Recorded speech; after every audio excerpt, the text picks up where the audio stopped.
ഒരുപാട് സ്ത്രീകൾ ഇപ്പം മെനോപോസ് സമയത്തൊക്കെ പറയുന്ന ഒരു പ്രശ്നമാണ് ഈ ഇടയ്ക്കിടയ്ക്ക് മൂത്രനാളിയിൽ ഇൻഫെക്ഷൻസ് വരിക, അല്ലെങ്കിൽ മൂത്രം ഒഴിക്കുമ്പം തടസ്സം അനുഭവപ്പെടുക, മൂത്രം ഒഴിക്കുമ്പോൾ വേദന അനുഭവപ്പെടുക, അതേപോലെ ഒരു പുകച്ചിലൊക്കെ പറയുന്നത്.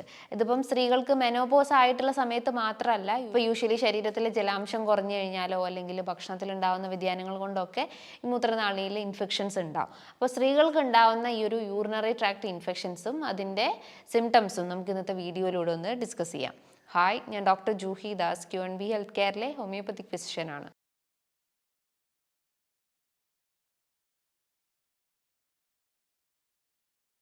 യൂറിനറി ട്രാക്ട് ഇൻഫെക്ഷൻസ് അല്ലെങ്കിൽ മൂത്രനാളിയിൽ ഉണ്ടാവുന്ന അണുബാധ അല്ലെങ്കിൽ ഇൻഫെക്ഷൻസ് എന്ന് പറയുമ്പം നമ്മുടെ യൂറിനറി ട്രാക്ട് അല്ലെങ്കിൽ റീനൽ സിസ്റ്റം എന്ന് പറയുമ്പം വൃക്കകളുണ്ട് രണ്ട് സൈഡിലായിട്ട്, വാരിയലിൻ്റെ താഴെയൊക്കെ ആയിട്ട് പിൻഭാഗത്ത് രണ്ട് വൃക്കകൾ സ്ഥിതി ചെയ്യുന്നുണ്ട്.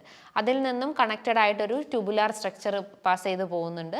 പിന്നെ ഒരു ബ്ലാഡറിലേക്ക് അത് കണക്ട് ചെയ്ത് വരുന്നുണ്ട്. അപ്പം കിഡ്നി ഉണ്ട്, ദെൻ പേയഡ് യൂറേറ്റർ ഉണ്ട്, യൂറിനറി ബ്ലാഡർ ഉണ്ട്, യുറേത്ര ഉണ്ട്. ഇത്രയും സ്ട്രക്ചേഴ്സ് ചേർന്നിട്ടുള്ളതാണ് ഒരു റീനൽ സിസ്റ്റം എന്ന് പറയുന്നത്.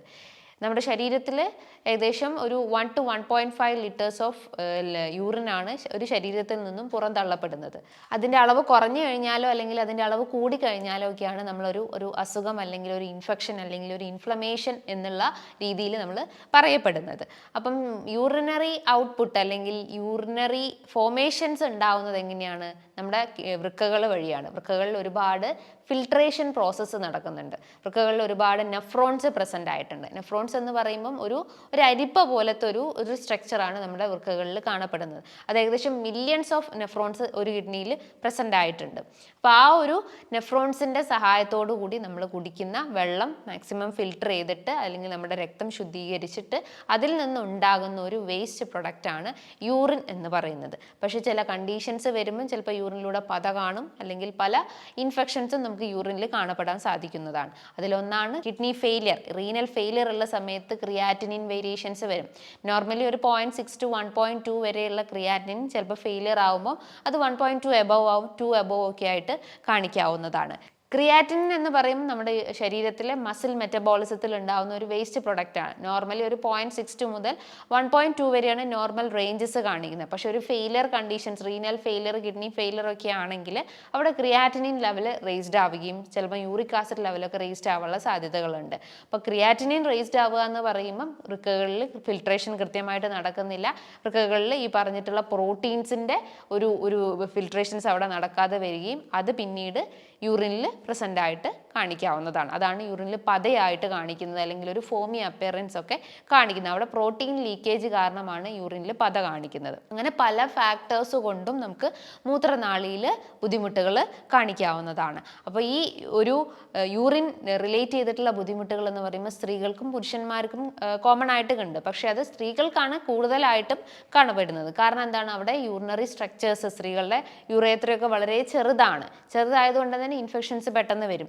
അതേപോലെ മൂത്രനാളികളായാലും വജൈനൽ ഓപ്പണിങ്സ് ആയാലും ആനൽ ഓപ്പണിങ്സ് ആയാലും വളരെ അടുത്തടുത്താണ് സ്ഥിതി ചെയ്യുന്നത്. അപ്പോൾ ഇൻഫെക്ഷൻസ് പെട്ടെന്ന് സ്പ്രെഡ് ആവാനുള്ള സാധ്യതകൾ കൂടുതലാണ്.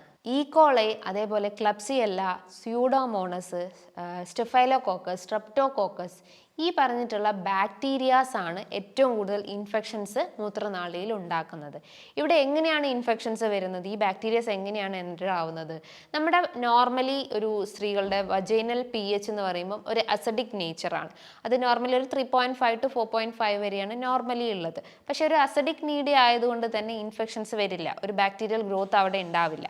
പക്ഷേ നമ്മൾ പല ഫാക്ടേഴ്സ് കൊണ്ടും ഈ അസിഡിക് pH ബേസിക് pHലേക്ക് മാറും. അതൊരു ആൽക്കലൈൻ pHലേക്ക് മാറാനുള്ള സാധ്യത കൂടുതലാണ്. അപ്പോൾ അത് ആൽക്കലൈൻ pH ആവുമ്പം പെട്ടെന്ന് ഈ പറഞ്ഞിട്ടുള്ള ബാക്ടീരിയാസും ഫംഗസും അറ്റാക്ക് ചെയ്യും. അതുകൊണ്ടാണ് സ്ത്രീകൾക്ക് യൂറിനറി ഇൻഫെക്ഷൻസ് പെട്ടെന്ന് അതായത് ഇൻഫെക്ഷൻസ് സ്പ്രെഡ് ആകുന്നത്. പിന്നെ ആ മൂത്രനാളിയിൽ ഉണ്ടാകുന്ന അല്ലെങ്കിൽ മൂത്രനാളിയിലെ സ്ട്രക്ചേഴ്സ് വളരെ അടുത്തടുത്തായതുകൊണ്ടും ഇൻഫെക്ഷൻസിനുള്ള സാധ്യതകൾ കൂടുതലാണ്. അതേപോലെ തന്നെ സ്ത്രീകളുടെ ഹൈജീനിക് മെഷേഴ്സ് കറക്റ്റ് അല്ലെങ്കിൽ, ഇപ്പോൾ പ്രൈവറ്റ് പാർട്സ് ഒക്കെ കൃത്യമായിട്ട് ക്ലീൻ ചെയ്തിട്ടില്ല, ഇൻഫെക്ഷൻസ് വരും. ഇപ്പോൾ നിങ്ങളൊരു സെക്ഷൽ കോണ്ടാക്ട് കഴിഞ്ഞ് കഴിഞ്ഞാൽ അവിടെ ഒരു ക്ലീൻ മെയിൻറ്റെയിൻ ചെയ്തിട്ടില്ല, അല്ലെങ്കിൽ നന്നായിട്ട് അത് വാഷ് ചെയ്തിട്ടില്ലെങ്കിൽ, അല്ലെങ്കിൽ യൂറിൻ പാസ് ചെയ്തിട്ടില്ലെങ്കിൽ അവിടെ ഉണ്ടാവുന്ന ബാക്ടീരിയൽ ഫ്ലോറയിൽ ഇംബാലൻസ് വരികയും ഇൻഫെക്ഷൻസ് സ്പ്രെഡ് ആവാനുള്ള സാധ്യത കൂടുതലാണ്. അതുകൊണ്ടാണ് ഈ ഹണിമൂൺ പൈലൈറ്റിസ് അല്ലെങ്കിൽ ഹണിമൂൺ സിസ്റ്റൈറ്റിസ് പോലത്തെ കണ്ടീഷൻസ് ഉണ്ടാകുന്നത്. ഇപ്പം ന്യൂലി മാരീഡ് കപ്പിൾസിനൊക്കെ പെട്ടെന്ന് ഇൻഫെക്ഷൻസ് വരുന്നതിൻ്റെ റൂട്ട് കോസ് എന്ന് പറയുന്നത് ഈ പറഞ്ഞിട്ടുള്ള ഒരു സെക്ഷൽ കോണ്ടാക്റ്റിന് ശേഷം ഹൈജീനിക് മെഷേഴ്സ് മെയിൻറ്റെയിൻ ചെയ്യാത്തത് കൊണ്ടാണ്.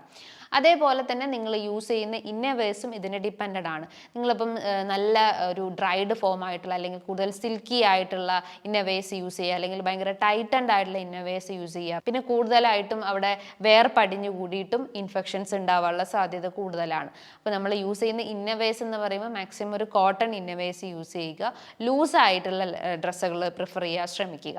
അതൊക്കെയാണ് ഇൻഫെക്ഷൻസ് ഒരു പരിധി വരെ നമുക്ക് പ്രിവെൻറ്റ് ചെയ്യാൻ ഹെൽപ്ഫുൾ ആണ്. അപ്പോൾ ഈ പറഞ്ഞിട്ടുള്ള ഇൻഫെക്ഷൻസിൻ്റെ റൂട്ട് കോസസുകൾ ഇതൊക്കെ തന്നെയാണ്. ഇനി ഇതിൻ്റെ ലക്ഷണങ്ങൾ നോക്കുമ്പോൾ നമ്മൾ യൂഷ്വലി ഇപ്പോൾ സ്ത്രീകൾക്കൊക്കെ ആണെങ്കിൽ ഇടയ്ക്കിടയ്ക്ക് മൂത്രം ഒഴിക്കാൻ തോന്നും. മൂത്രം ഒഴിച്ചു കഴിഞ്ഞാലും ഒരു പൂർണ്ണതയില്ല, അല്ലെങ്കിൽ ഒരു കംപ്ലീറ്റ് ആയിട്ട് ഫീൽ ചെയ്യുക, ഇനിയും പോകാനുള്ള ഒരു തോന്നൽ വരും. അപ്പോൾ ഒരു 1 or 2 hour ഗ്യാപ്പിൽ ഇടയ്ക്കിടയ്ക്ക് ഒഴിക്കാൻ തോന്നുക.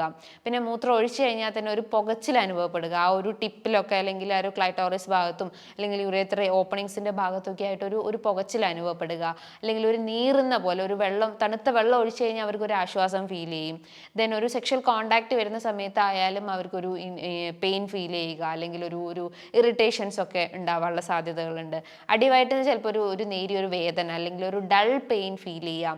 ദെൻ പനി അനുഭവപ്പെടാവുന്നതാണ്. വിറയലോട് കൂടിയിട്ടുള്ള ഒരു പനി രാത്രി കാലങ്ങളിലൊക്കെ അനുഭവപ്പെടാവുന്നതാണ്. ചിലപ്പോൾ മൂത്രത്തിൽ ഉണ്ടാവുന്ന കളർ ചേഞ്ചസ് ഇതിനെ നമുക്ക് സിഗ്നിഫിക്കൻ്റ് ആയിട്ട് പറയാം. ലൈക്ക് യൂറിനിൽ ചിലപ്പോൾ നല്ല രീതിയിൽ പത കാണിക്കും, അല്ലെങ്കിൽ യൂറിൻ ഭയങ്കര ഡാർക്ക് കളേർഡ് ആയിരിക്കും. ചിലപ്പോൾ ബോഡിയിൽ ഒട്ടും ജലാംശം ഇല്ലെങ്കിലും ഈ പറഞ്ഞിട്ടുള്ള യൂറിനിൽ കളർ ചേഞ്ചസ് കാണിക്കാം. അതൊക്കെയാണ് മെയിൻലി യൂറിനിൽ കാണിക്കുന്ന സിംറ്റംസ് എന്ന് പറയുന്നത്. ഇപ്പോൾ പുരുഷന്മാരിൽ ഈ പറഞ്ഞിട്ടുള്ള സിംറ്റംസ് ഉണ്ടാവും, പക്ഷെ അത് മറ്റൊരു കണ്ടീഷനാണ്. പ്രോസ്റ്റേറ്റ് ഗ്രന്ഥിയിൽ ഉണ്ടാവുന്ന നീർക്കെട്ടുകൾ കൊണ്ടാണ് ആ പ്രശ്നങ്ങൾ കാണിക്കുന്നത്. അപ്പോൾ സ്ത്രീകൾ ശ്രദ്ധിക്കേണ്ട കാര്യങ്ങൾ എന്ന് പറയുമ്പോൾ മെനോപോസ് സമയത്തായാലും മറ്റേത് പീരീഡിലായാലും പീരീഡ്സിൻ്റെ സമയത്തൊക്കെ ആയാലും ഹൈജീനിക് മെഷേഴ്സ് മസ്റ്റായിട്ടും ഫോളോ ചെയ്യാൻ ശ്രമിക്കുക. പീരീഡ്സിൻ്റെ സമയത്തൊക്കെ ആണെങ്കിൽ നിങ്ങൾ പാഡ് യൂസ് ചെയ്യുന്ന സമയത്തായാലും ഒരു 3 to 4 hours പാഡ് ചേഞ്ച് ചെയ്യാൻ ശ്രമിക്കുക. അതേപോലെ കപ്പ് യൂസ് ചെയ്യുന്ന ആളുകളാണെങ്കിൽ നന്നായിട്ട് വാഷ് ചെയ്ത് ഡ്രൈ ചെയ്യാൻ ശ്രമിക്കുക. അങ്ങനെ കൃത്യമായിട്ടുള്ള ഒരു ഹൈജീനിക് മെഷേഴ്സ് ആ സമയത്ത് ഫോളോ ചെയ്യാൻ ശ്രമിക്കുക.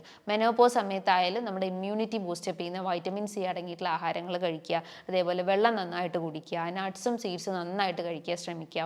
പച്ചക്കറികളും അതായത് വാട്ടർ കണ്ടൻറ്റ് കൂടുതലുള്ള ഫ്രൂട്ട്സും വെജിറ്റബിൾസ് നല്ലപോലെ നിങ്ങളുടെ ഭക്ഷണത്തിൽ ഉൾപ്പെടുത്തുക. അപ്പോൾ ഇതൊക്കെ നിങ്ങൾ ഡെയിലി ഫോളോ ചെയ്ത് കഴിഞ്ഞാൽ തന്നെ ഒരു പരിധിവരെ ഇൻഫെക്ഷൻസ് നമുക്ക് സ്പ്രെഡ് ചെയ്യുന്നത് പ്രിവെൻറ്റ് ചെയ്യാൻ ഹെൽപ്ഫുൾ ആണ്. ഇനി ഇതുമായി ബന്ധപ്പെട്ട് നിങ്ങൾക്ക് എന്തെങ്കിലും ഡൗട്ട്സ് ഒക്കെ ഉണ്ടെങ്കിൽ താഴെ കാണുന്ന നമ്പറിൽ കോൺടാക്ട് ചെയ്യാവുന്നതാണ്. നല്ലൊരു ഹെൽത്ത് ടോപ്പിക്കുമായി വീണ്ടും കാണാം. Thank you.